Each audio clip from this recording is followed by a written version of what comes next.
This podcast is recorded on the traditional lands of the Kulin Nation. We acknowledge the traditional custodians of the land and pay our respects to their elders, past, present and emerging. We extend that respect to all Aboriginal and Torres Strait Islander peoples listening today. Hello and welcome to Give and Toke Cannabis Conversations, the show that aims to elevate the conversation about cannabis to a higher level. I'm your host Paul, and today we welcome Hannah Scarlett Turner, an Australian medical patient who had the unfortunate experience of being charged with the possession of a dangerous drug despite being a medical patient and despite having a prescription on her. Neither Hannah nor I are here today to dispute whether she broke the law or not, but we are discussing whether these laws are practical and whether people who use medical cannabis are indeed aware of them, and perhaps whether our law enforcement officers could be using a little bit more discretion whilst these laws are still kind of figured out. If you like what you hear today, make sure you follow us on Instagram at Give and Toke. If you've got something to say, email us at giveandtoke@gmail.com and help us out by recommending the show to a friend or giving us a 5-star review on Apple Podcasts and Spotify. For now, please enjoy the show.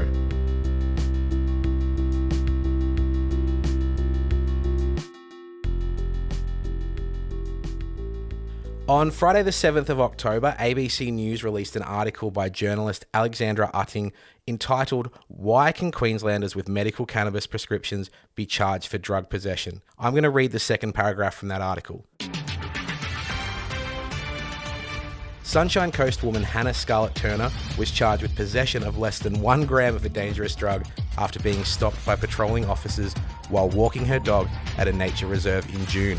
Welcome to the show, Hannah Scarlett Turner. Thank you so much for having me. Very excited to be here. How lucky are we to have Queensland, or maybe Australia's biggest drug criminal kingpin on this show? I'm honoured, honestly. Yeah. I'm a career criminal at this point. So reading your story obviously made my blood boil as I read it, and as a fellow medical cannabis user, did you ever expect to find yourself in this situation? No, I really didn't. I thought I was doing all the right things. I sought out medical cannabis through my doctor, through my GP. I asked a lot of questions about how to use it to make sure I was doing the right thing. And I wasn't aware that having the prescription medication outside of the prescribed receptacle was illegal, even if you had the prescription with you. I thought as long as you had the prescription with you and could prove that you were a patient and that this was the strain, and that wouldn't be a problem. But unfortunately, I found out that was breaking the law. And even with breaking the law, you hope with rules like that, the common sense kicks in. But obviously your experience and how we're going to discuss it today is going to demonstrate that common sense was kind of missing from this whole experience. So before we get into the nitty-gritty of your experience with the Queensland Police, let's talk about how medical cannabis has helped you. When did you start using medical cannabis? I started using medical cannabis about 1.5 years ago, so it hasn't been that long. Before that, I've used different pharmaceutical drugs because I have a diagnosis of depression, anxiety, and PTSD, which is the main reasons that I use the medicinal cannabis.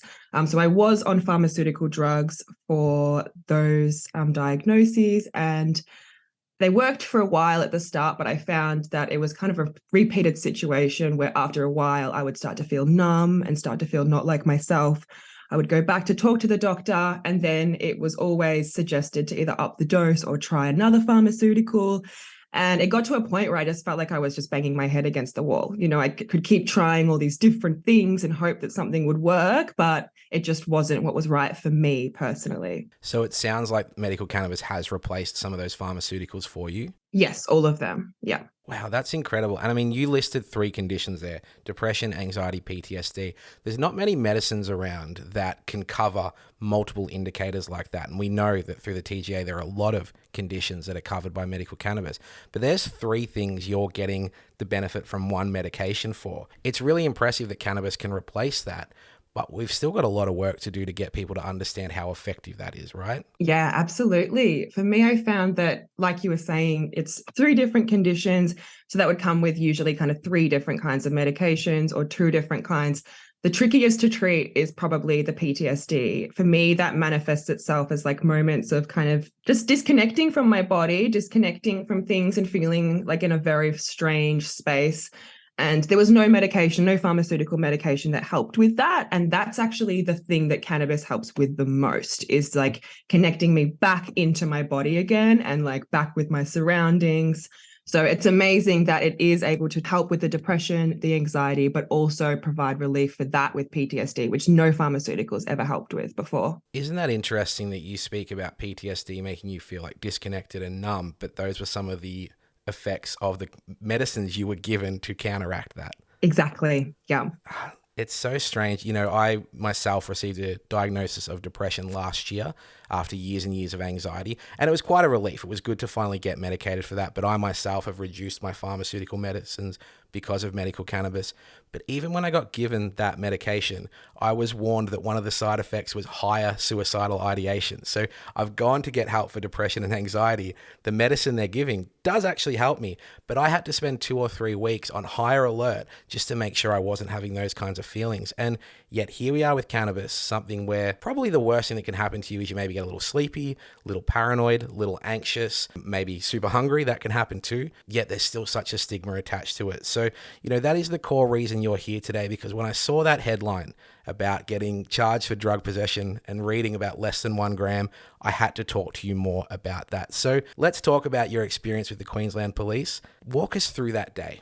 Okay, so it was a beautiful day in Noosa, and I went down to the park where I always walk my dogs. It was a usual day. I was taking my lunch break. It was around like 11 a.m. that I went there. And then as I was leaving, so it's like a football field park with like a pony club, and then there's like a public car park. And in that public car park, there was a few cars around, but like nothing suspicious going on or anything that I would have thought was out of the ordinary. Anyway, I'm walking back to my car with my partner.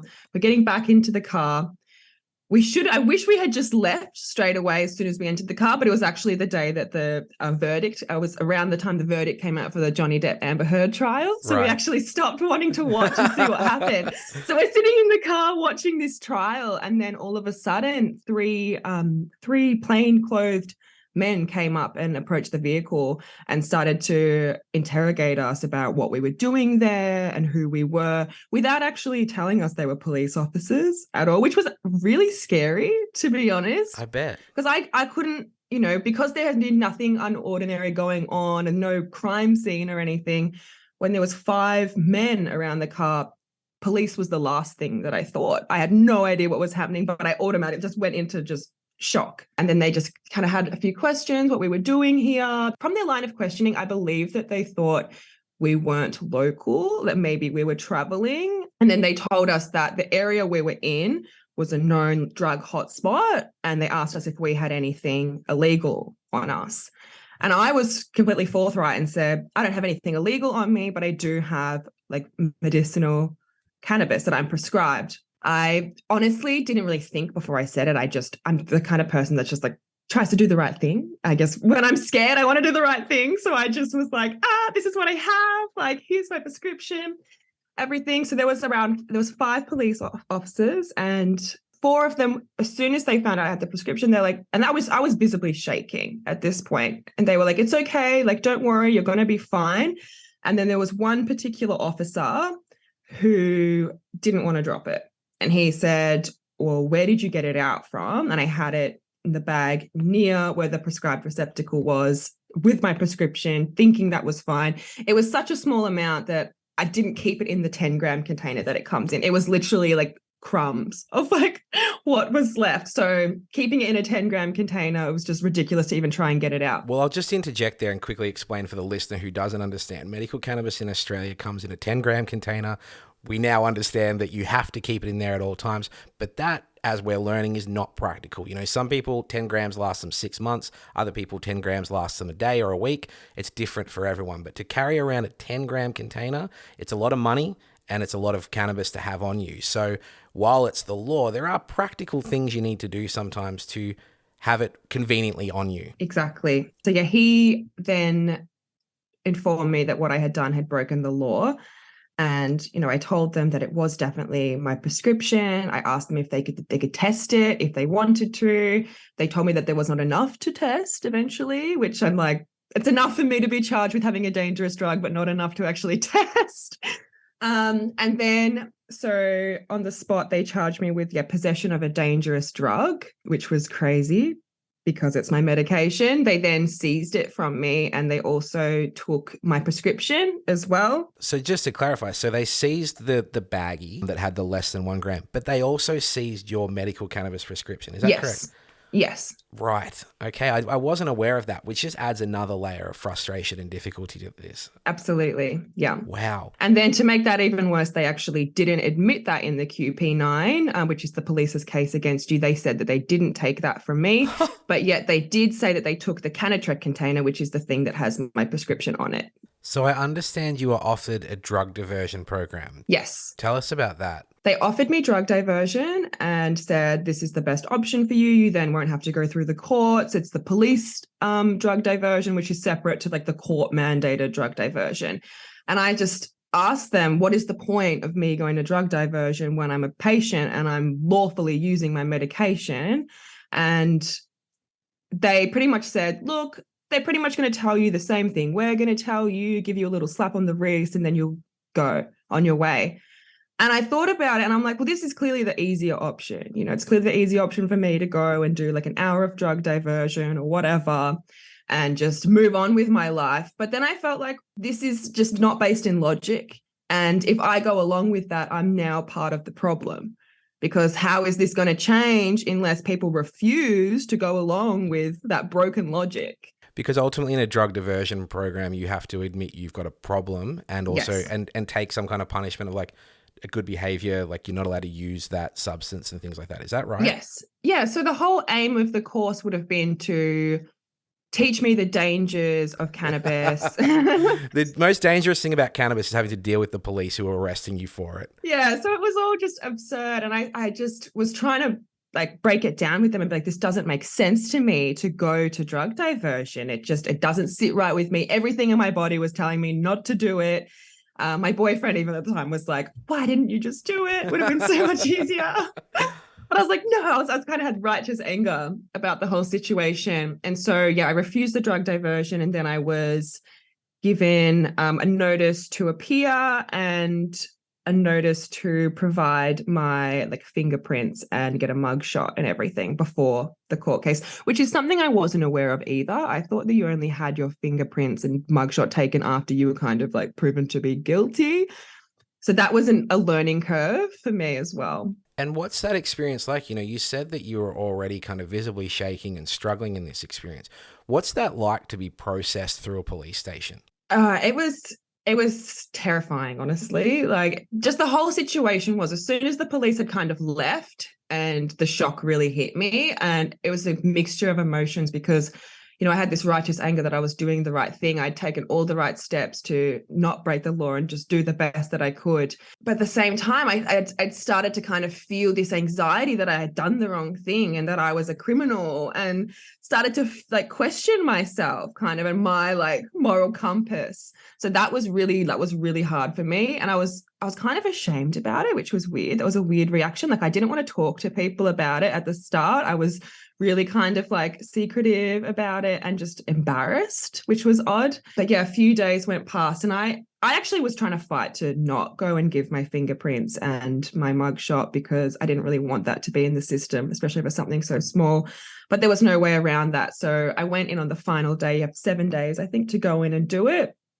So the final day I went in and you have to go in by yourself and they walk you through the police station right down to like where the cells are and everything. And you're in this like dingy little dark room, like standing in front of like the mugshot board. I really felt like a criminal.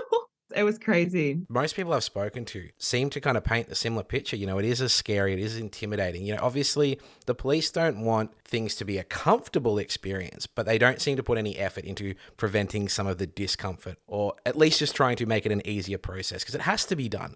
So why not do it in kind of slightly better conditions? But I think what you went through kind of demonstrates why people need to stop expecting decriminalization to maybe solve all the problems with our drug laws. Decriminalization of drugs still attaches this idea of you having a problem with it. Still attaches this idea that if you get caught with it, you need to go and do something about getting rid of this. I think the lockdowns taught us that Australians can be pretty critical of each other and can jump onto kind of snitching and dobbing on each other. So I'm sure there are people listening today being like, oh, you broke the law, you did the wrong thing, therefore, do the crime, do the time. But what we're here to talk about is the fact that no discretion was used. Yes, the law was broken, but is the enforcement of that law keeping our community safe? And is this a good use of police resources? Like, I've kind of always hated this statement, but it's kind of relevant here. Like, shouldn't you be out arresting the real criminals? Yeah, definitely. I think also another factor to that is that they were all child protective officers as well, which was another really interesting element of it. So they were all, I assume, patrolling together, all child protective services, and they stopped me and charged me with possession of a dangerous drug for having under a gram of my prescription. Yes, I did break the law unknowingly. I know now and I won't do it again, but it did seem very strange to have so many police officers traveling together, especially in that department, coming in, checking out drug hotspots or whatever they were calling it. While I was in Canada, the Royal Canadian Mounted Police stopped a man outside of Vancouver, about 2 hours north of Vancouver. When they pulled him over for a minor traffic infraction, they noticed his car smelled like cannabis. And inside the car, he had about half an ounce. They took the cannabis off him, got him to do a field sobriety test, decided, yep, you're sober, gave his cannabis back and sent him on his way. This is the kind of policing we want. Yes, you can be curious. You can come up to people and go, is there a problem here? We can smell cannabis. We think you might be under the influence. But in your scenario, we see the exact opposite approach. And you kind of mentioned 4 of the police officers were all right, but 1 wouldn't let it go. And these are the types of officers I often warn my friends about. I don't think every police officer is out there trying to ruin our days, and I don't think that every police officer has a problem. And I personally know police officers that are okay with cannabis, that wish they didn't have to worry about it, that have raided and shut down grow ops, that had the best horticulturists they've ever seen. Not every cop is like this, but there are enough out there trying to ruin your day, having a shitty day themselves, trying to make a point. So talk to us a little bit about that experience with the police. How has this informed your feelings of the police, and what was it like to deal with them? Yeah, well, it's interesting because I've always, I feel like, had kind of a healthy attitude towards police. Me as a female in this world, I personally wouldn't feel safe walking around the streets without law enforcement. So I'm really, really grateful for police. I have law enforcement in my family. I have a lot of respect for police. I think I do naturally have that, that feeling of if you see a police officer, you feel like you're doing something wrong, that I think most of us have, but never any negativity towards them. And that experience, honestly, I'm just glad that the 4 officers were there, particularly one of them. He really took time to come speak to me, give me his card, was really kind and compassionate with me, and let me know that if I have any questions to contact him. So it was a strange dynamic. I do also feel like they were playing like good cop, bad cop. There was kind of head games going on. They were like separating me and my partner, and it was just so much going on at once, so many moving parts with so many different personalities. I feel like they were kind of playing up those personalities. Like there's one that's kind of cracking the jokes with you, and then there's the one that's really serious, the one that's like trying to still look through the car. It was a really interesting experience. I don't judge the police based off that experience. I think that there's people in every industry that are going to be, take their job a little too seriously or be a bit rigid or, have whatever personal bias and bring that into the workplace. But overall, my opinion of the police, I still hold the police. I still appreciate the police a lot and value them a lot after this experience. And I think, it could have been a lot worse than it was. It didn't go the best it could have gone, but in the end of the day, no lines were crossed. I wasn't like hurt, or it could have been worse. Communities need to have trust in their police, and I think that you have retained your trust in the police because of your intelligence, your life experience, your ability to kind of critique that on an emotional level. But I'm sure a lot of people would come out of an experience like that not trusting the police, thinking, I can't go to them for help. I can't trust them. You did even mention it felt like there were times that they were playing tricks and things like that. So good on you for still being positive. But I can certainly think that if the experience had have been literally a slap on the wrist or a conversation or, a warning or something like that, your opinion of the police would be even greater. You wouldn't even need to spend that time thinking, oh, do I still trust these guys? And yeah, good on you for still appreciating them. No, that's so true. You get bad apples everywhere. You can't hold it against people. And I think the biggest thing is the stigma around it. So many people still look at cannabis as this really terrible, dangerous drug. And I mean, for that police officer, maybe he really thought he's doing the right thing. He's protecting the community. I really, in time, hope that I can have some people on this show who are opponents of cannabis, because I think there's the space in the room to have conversations with people. I'm just still yet to find a good argument. So, I've done it on this show a couple of times. It's an open call out. If anyone is anti-cannabis, come on the show and speak to me. Like, I'm not going to retort. I'm not going to yell back. I do want to hear a good argument because, unfortunately, like we saw in New Zealand last year when there was a referendum for cannabis that was practically 50.5% to 49.5% and got voted down. The No campaign was heavily invested in by a conservative group called Safer Access to Marijuana. A bunch of US churches invest in this organization, and they put out kind of the old school information, all the fear-based stuff that makes people scared of cannabis. And that ultimately won out. And that's the power some of these kind of anti-cannabis people have. It's more about power and influence than good arguments. So, there's still a lot of learning to go on, and we hope that people in positions of power like the police can start to use a little bit of nuance, a little bit of discretion, and go to an effort to understand this better. Obviously, you didn't have that cannabis in the container. Were you ever told by anyone that you couldn't do that? That was part of the rules. It's got to always stay in the container. No. And since that happened, I went back through all my communications with my doctor, with the company that I get the medicinal cannabis through. I went on the TGA website. I tried to find this law, and it was really hard for me to actually find in clarity. But no, I was never told by anyone. And since I've shared my story, I've had so many people reach out who are medicinal cannabis patients who have also never knew this information and have actually been breaking the law every day by even putting a little bit in their vape and having their vape with them. That a lot of people were doing that and had no idea that that is breaking the law, and that's possession of a dangerous drug. So there definitely needs to be more education around it. How are we supposed to do the right thing if we don't know what that is? Well, in the ABC News article, there's clinical researcher Janet Schloss who spoke about this, that essentially the law, the way it is set up, is even using your medicine is technically illegal then because it's out of the container. I clarified this actually with the police because I was very confused about it, because I said to them, well, what if it was, so the medicine has to be kept in the container. What if I was in the process of getting that medicine ready to use or using it? And the police officers, more than one of them, they confirmed with me that I was able to use it as prescribed and I was able to have it in the container, but technically any preparation of it is illegal.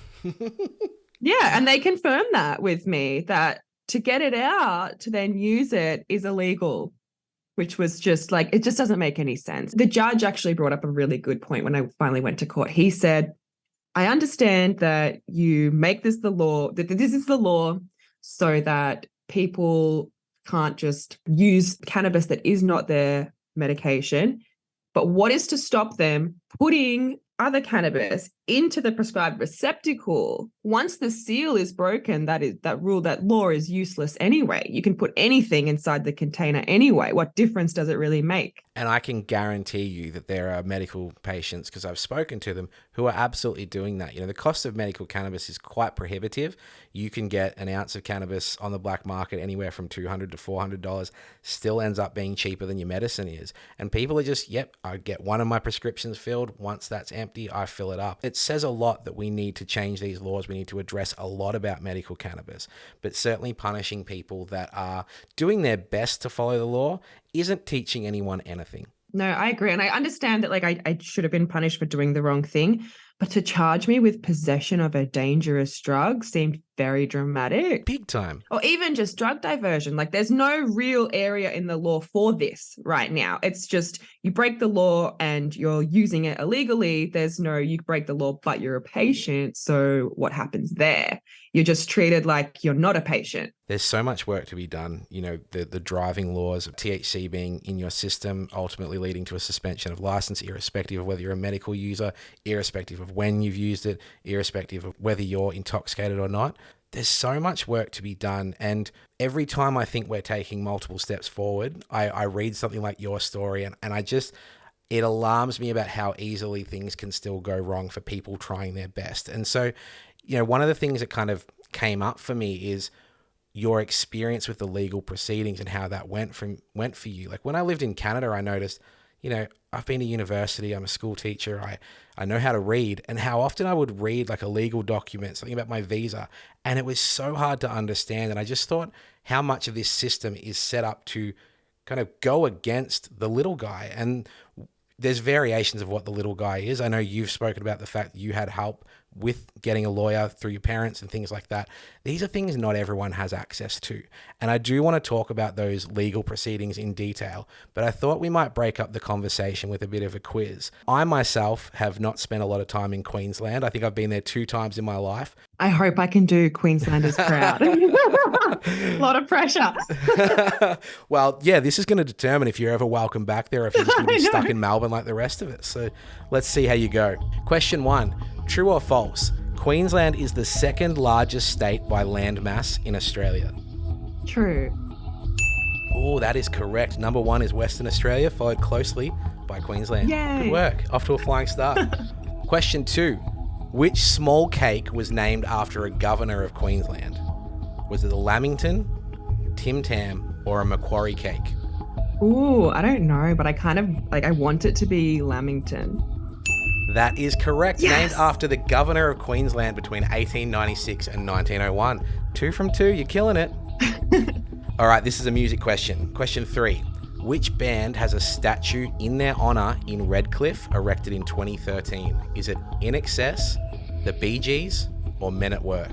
I'm pretty sure it's the Bee Gees. Oh my God, you know Queensland so well. Yes! Oh my God, I'm impressed with myself.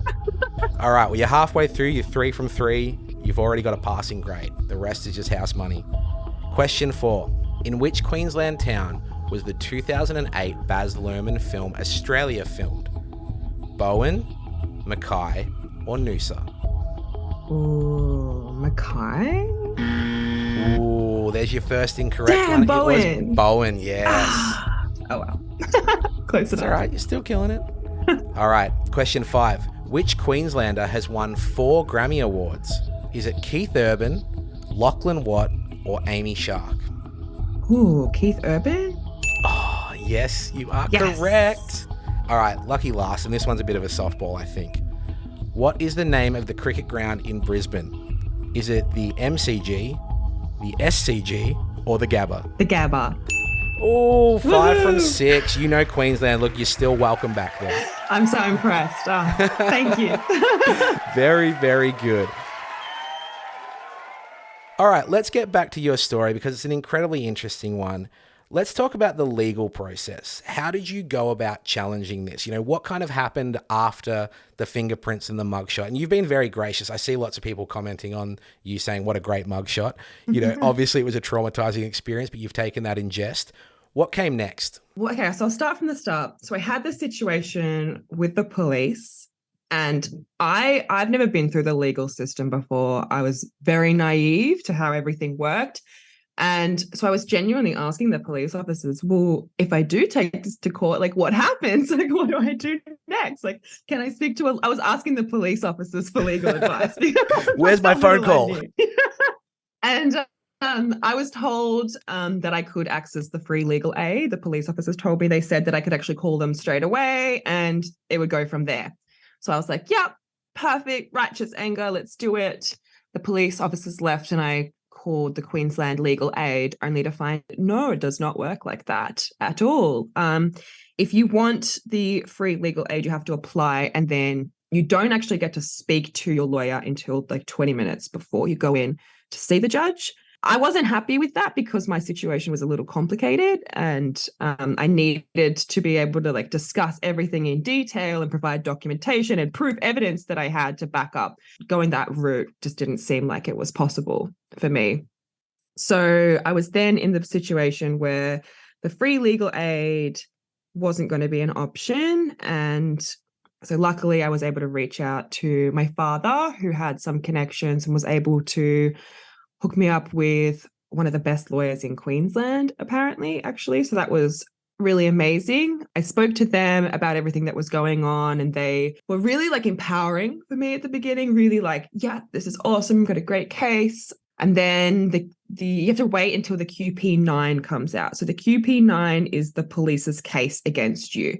When you've been charged, that's what the judge sees. They see the QP9, they see the police's case against you, and then you have a lawyer to argue your case to either say guilty or not guilty. The only way you get to really explain your side of the story is if you say not guilty and you take it to trial as well. So while you're being charged, you can't say your side. You just have to go with what the QP9 says. And in the QP9, there was actually some things that were not true about the situation. The sequence of events was incorrect. They said that I didn't tell them about the cannabis until my car was searched, which was not true. They also said that I didn't tell them until the very end that it was prescription, which is not true also. I told them it was prescription before I'd even showed them anything. And then they said that I didn't provide a prescription, even though they'd confiscated that from me. So I was outraged when I saw this QP9 because I called my lawyer and I was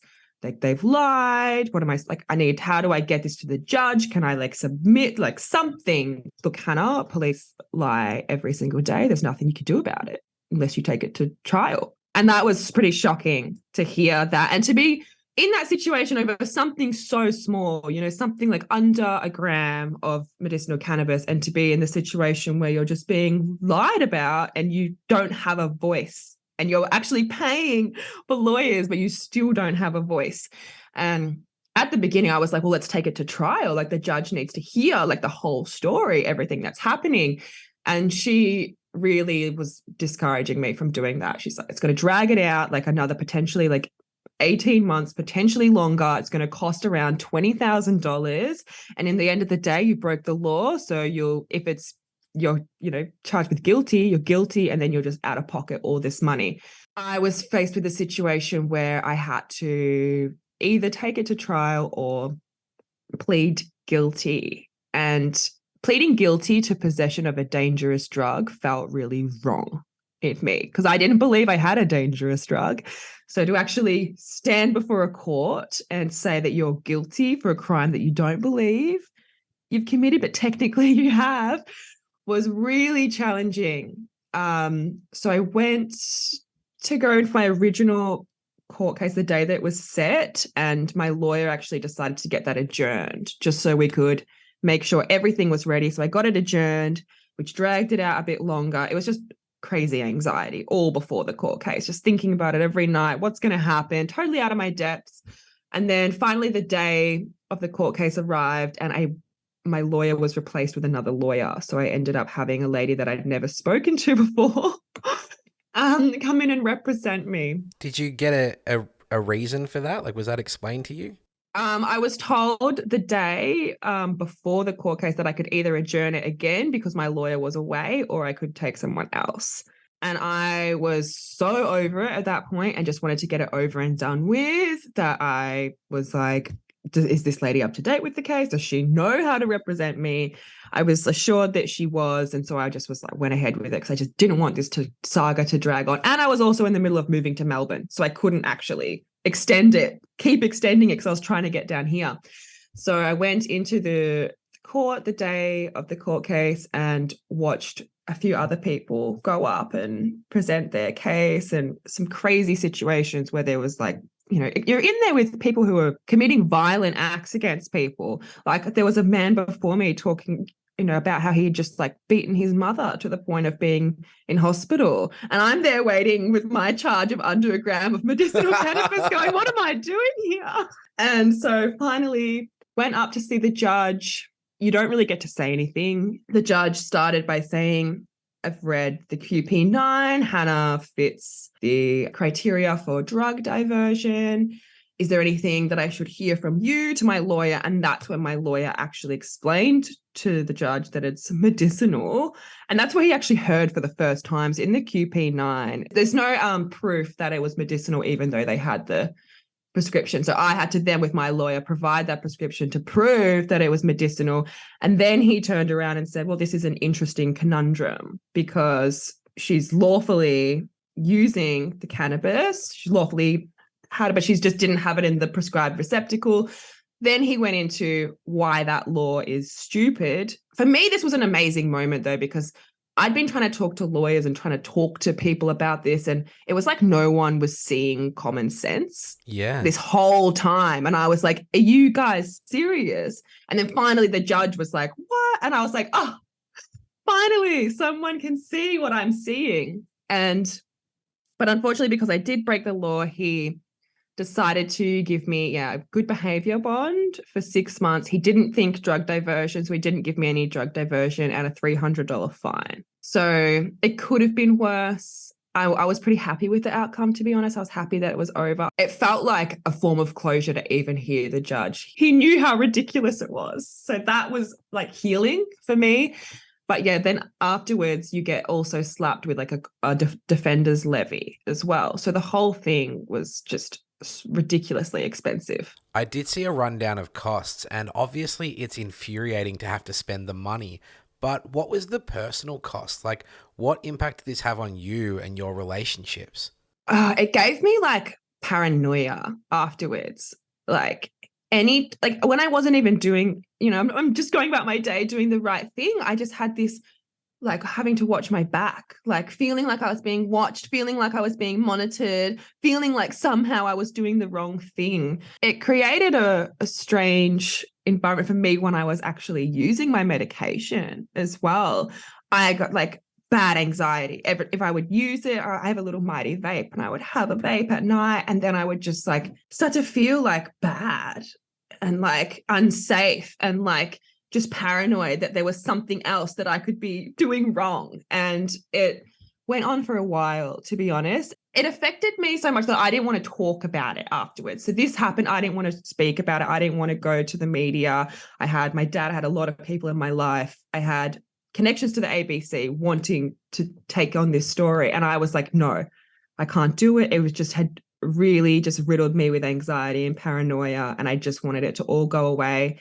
And then I don't know exactly what shifted. I think just after a certain amount of time and after being able to really reflect on the situation, I realized that I did do the best that I could have. And I felt like it's my responsibility to shine a light on this, because there could be so many other people in my situation that just have no idea that this is the law. And also, how is this ever going to change if no one's talking about it? That responsibility, I kind of took over. And then I decided to reach out, speak to the ABC. In doing that, that was it. All the paranoia, all the anxiety, all the stress, everything went away once the ABC had published that story, which was something I didn't expect, because it felt like I used my voice. I got to tell my side of the story. I think the thing that was affecting me the most was not being able to tell my side of the story and having these lies said about me and just not being able to defend myself and just kind of feeling lost in that. So it was like taking my power back to be able to tell my side of the story. And then just like the outreach of people and so many people in similar situations, it's been amazing. I'm so glad that I did it. And I just think it's so important to just break this stigma. One of the common themes in this show, and I mention it almost every week, is that there is an element of risk-taking involved in being a cannabis advocate. Almost everyone that's been on this show has suffered some kind of consequence, whether it's judicial or societal, in regards to using cannabis.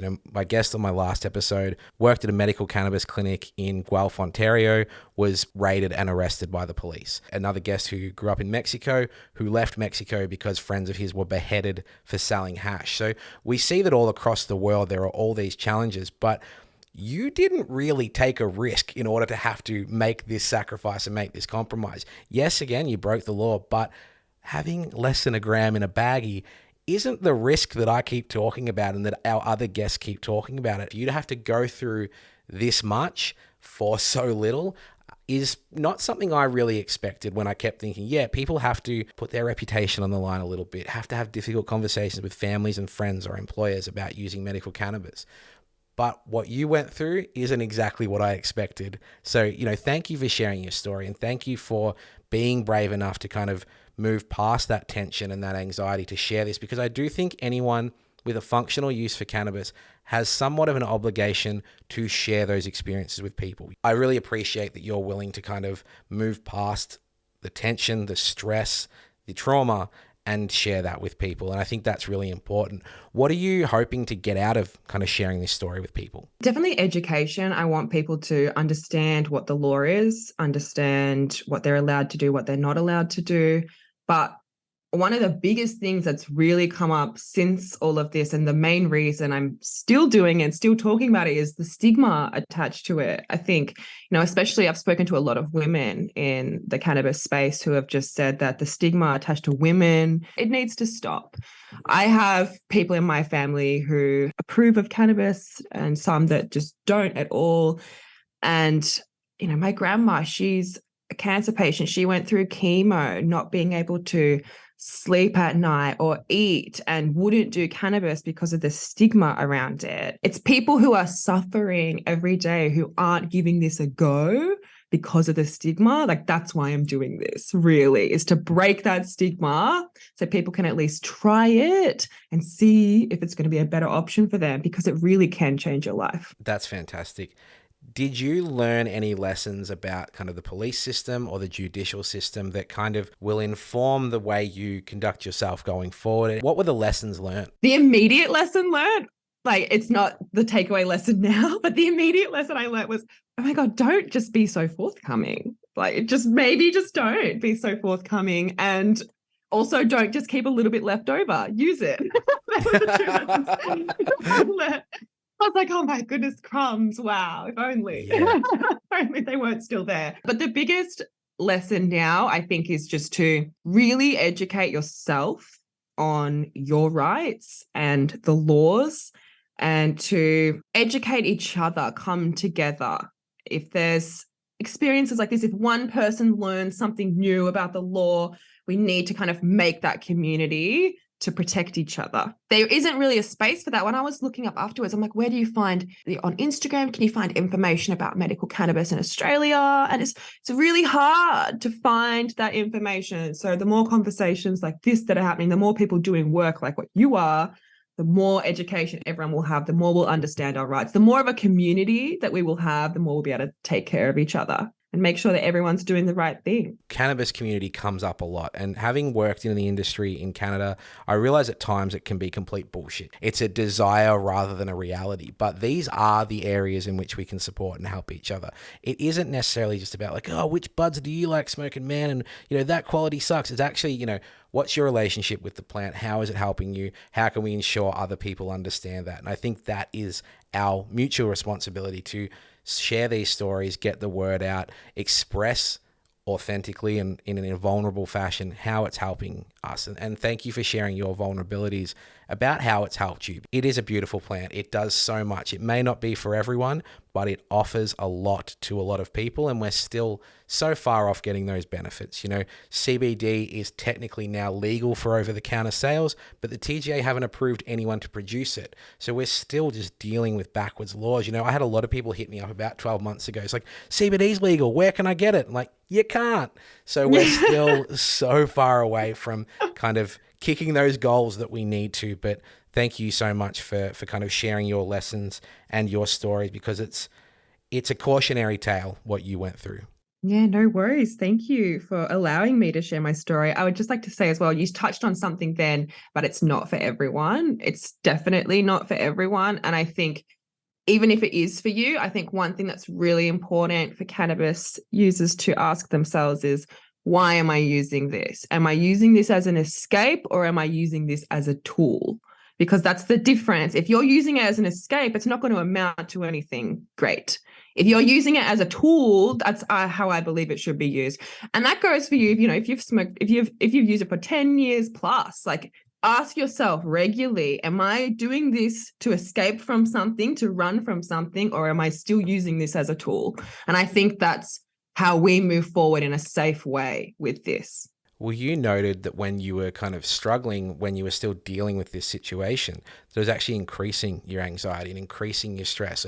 Not necessarily was the cause for it, but where you were at, that sensitivity increase that cannabis does give us. And I think that's where a lot of the benefit comes from. I know that it increases my sensitivity. I can identify areas of my body or my mind that aren't functioning properly because of it, and then I do the work to address that. But you raise a really good point. I think a lot of people smoke or vape or take edibles as an escape, knock myself out, numb myself to the world. But that's the stigma we're trying to fight, this lazy stoner idea. I joked with you off air that every podcast I've done, everyone has been bang on time. We are not lazy stoners. We are not unreliable. We are incredibly punctual and thoughtful of other people. Absolutely. And I think it enhances those things because it's something that causes you to reflect on, what am I contributing to the rest of the world? What energy am I giving off to people? What am I doing to make this place better? So you are more conscious of not wasting other people's time and coming from that place of empathy where you do want to be more punctual. You do want to do the right thing because you're really in touch with that like soft side of yourself of how can I do better? What would be your advice to people that find themselves in a similar situation? You obviously said understand your rights, know what you're entitled to. But, let's say someone messages you on Instagram and says, hey, Hannah, I've just been arrested for possession of a dangerous drug. What would you advise them? I would advise them that, first of all, this has happened, but it's not their fault. They haven't done anything wrong. Really reassure them that they have been trying to do the right thing because it's scary when you're going through it and it feels like no one's going to think that. You even question that about yourself. Reassure them that everything's going to be okay. And I would really encourage them to talk about it. I think the more people that are transparent about this and kind of ringing the alarm on these situations, the more there's going to be people outraged and people fighting to change this. So anyone going through that situation, find support, find someone you can trust and you can talk to about it. And when you're ready, tell your story, because that's what's going to change things. That's great advice. Well, we've hit the point in the show where we have a little segment called Polls of Wisdom. And this is where we share a snappy or easy fact that the average person needs to know about cannabis. What's your poll of wisdom? My poll of wisdom would be more towards the hemp, the plant itself. A lot of people don't realize the environmental benefits of this plant. As you know, we have trees that absorb CO2 out of the atmosphere. Hemp plants actually absorb 4 times more than trees. So if we had hemp forests everywhere, imagine how much CO2 we would pull out of the atmosphere.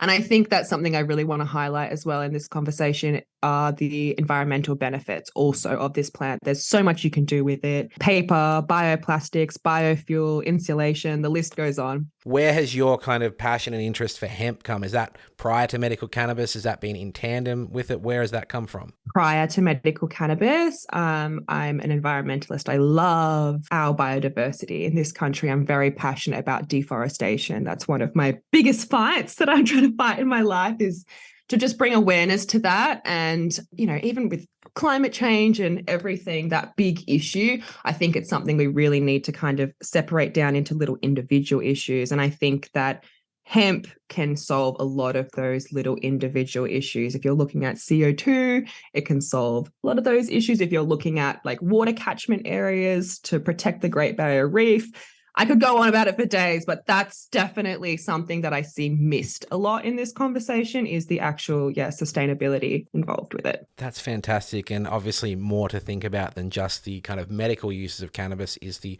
practical uses of the hemp plant. My understanding is that hemp was an incredibly broadly used medium up until about 80 to 100 years ago when I believe it was the Hearst family with their newspaper empire kind of quashed that because they saw that this thing was going to take away their ability to produce paper and to sell paper. So, again, it's that kind of nefarious reasons why we're in these situations. Here we are in 2022 suffering the consequences of really poor decision making in a different country from a really long time ago. So let's keep our fingers crossed and do the work to kind of get hemp back to where it deserves to be. You know, I grew up using hemp shampoo, thinking I was the most badass guy. I'd cut out the little weed leaf from the bottle and stick it on my school diary. I was not using cannabis, but I thought I was edgy. But hey, it turns out I was actually saving the environment from an early age.